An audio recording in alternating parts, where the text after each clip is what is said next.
A vida de Moisés pode ser dividida em 3 momentos.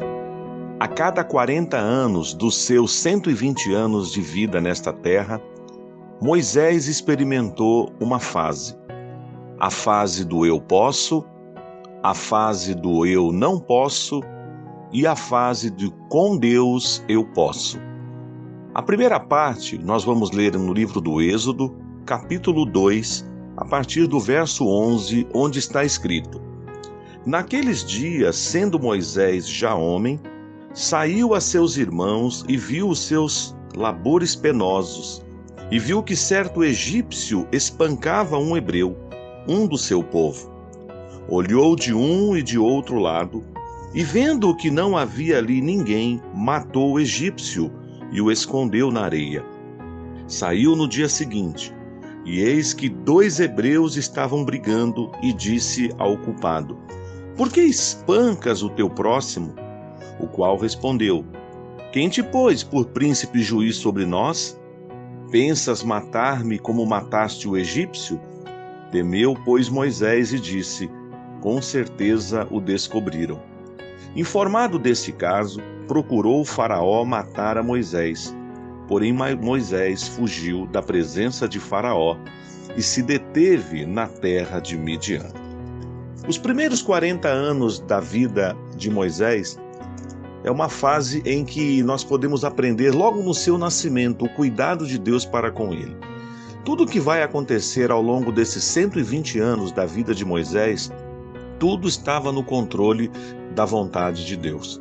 Deus estava o tempo todo forjando, preparando Moisés para que fosse um instrumento nas suas mãos a fim de libertar o povo do jugo do Egito e de Faraó.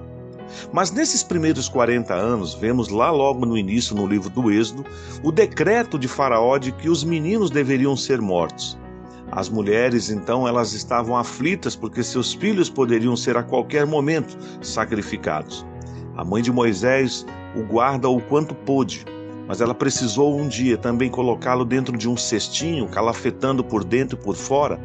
Esse cestinho que hoje carinhosamente as mães chamam de Moisés, onde transportam os seus bebês, está ligado a esta história.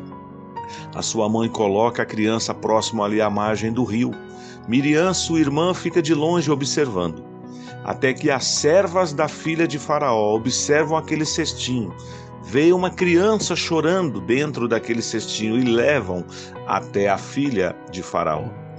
Olha a providência de Deus. A filha de Faraó, então, agora não pode levar esta criança ao palácio, mas pede para que uma das mulheres do povo hebreu faça isso. Miriam se aproxima e oferece essa sugestão. E Miriam, então, agora convida a sua mãe. Eu fico imaginando a alegria do coração daquela mulher que estava certamente chorando, triste por ter tido que levar seu filho sem saber o seu destino, recebendo essa boa nova de que ela ficaria como sua mãe, como uma ama, cuidando de Moisés por um mais tempo. É verdade que depois de um período, a mãe de Moisés teve que levar Moisés até a filha de Faraó. E a partir de então, Moisés é educado em toda a ciência egípcia. Moisés é educado nesses primeiros 40 anos da sua vida para ser um faraó, para ser um príncipe no Egito. Mas ele jamais esquecera que era um hebreu. E o texto que eu acabei de ler diz que um dia ele observa que um soldado egípcio estava espancando um dos seus irmãos hebreus.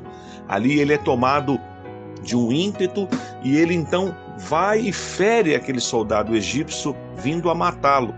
Mas ele olha de um lado para o outro, como diz o texto. Infelizmente, parece que isso acontece até hoje. Quando vamos fazer alguma coisa que não é certa, nós temos a tendência de observar se não tem ninguém nos vendo, se não tem ninguém reparando, espiando o que estamos fazendo, e aí executamos muitas vezes aquilo que não agrada a Deus. Mas nos esquecemos que de Deus não podemos esconder nada.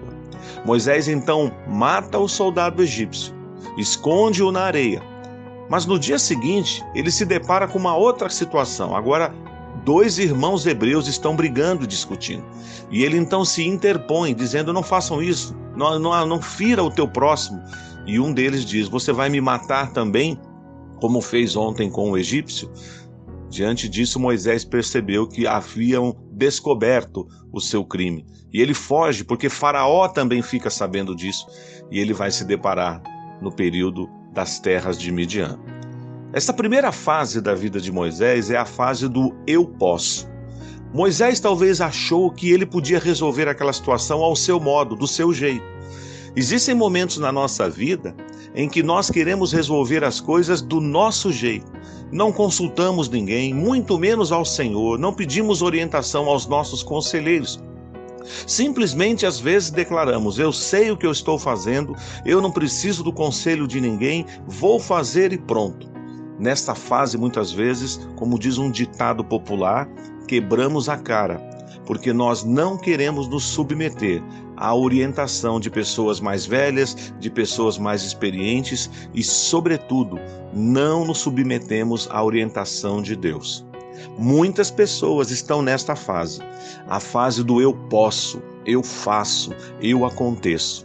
Moisés talvez achando que era no braço, com sua capacidade que ele aprendera nesse período da sua vida, ele poderia resolver o problema. Aqui mesmo, no verso 14 do capítulo 2, um dos hebreus pergunta: você agora, por um acaso, é príncipe e juiz sobre nós? Sabemos que este era o plano de Deus. Lá na frente, sim, Moisés será um príncipe diante de Deus. Levará o povo de Israel, tirará, melhor dizendo, o povo de Israel do Egito. Mas, infelizmente, Moisés agora foge para Midian e ele vai iniciar uma nova fase, um novo ciclo, o segundo período de 40 anos na sua vida.